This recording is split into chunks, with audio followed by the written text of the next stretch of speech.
Totoo ba to? Sa ito? Nakatatlong test na ako. Pero ganun pa rin yung resulta. Buntis ako. Paano mo nasabi? Wala ka namang boyfriend. Sino ama ng bata? Si Cons?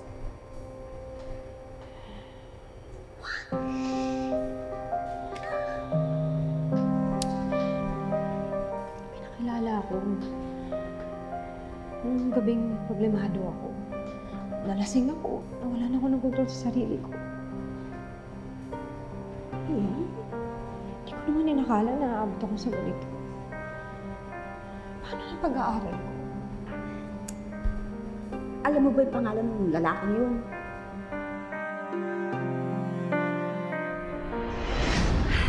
I really don't know, dear. It's Ramir.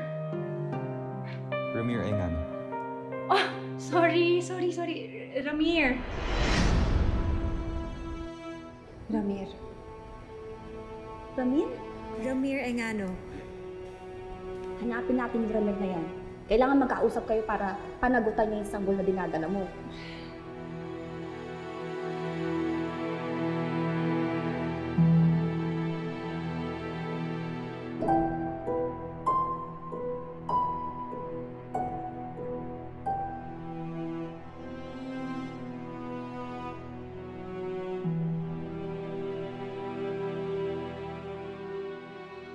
Siya yung tatay ng bata. Ano pa hinihintay mo? Puntahan mo na! Sabihin mo sa magaling na lalaki na yan na nadisgrasya ka niya. Dalian mo na, puntahan mo na. Dalian mo na.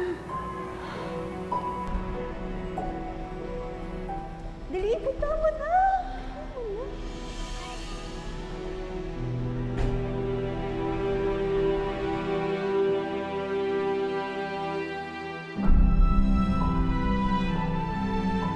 Tara na.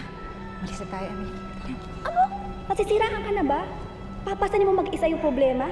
Puntahan mo pa rin. Ayaw mo sila. Emily, hindi mo ba nakikita? Mukhang happily married na yung tatay ng anak ko. Tsaka wala naman din yung balak makasira ng pagsasama nila. And besides, kasalanan ko to lahat. Kasalanan ko kung bakit napunta sa sitwasyong ito. At mag-isa kong isolve ang problemang ito. At ayoko na makadamay pa ng ibang tao, kaya tara na. Mer! Sana hindi na lang ako umatras nung araw na yun. Sana sa'yo ko na lang pinaako si Lily. Baka buhay pa sana ang anak ko ngayon.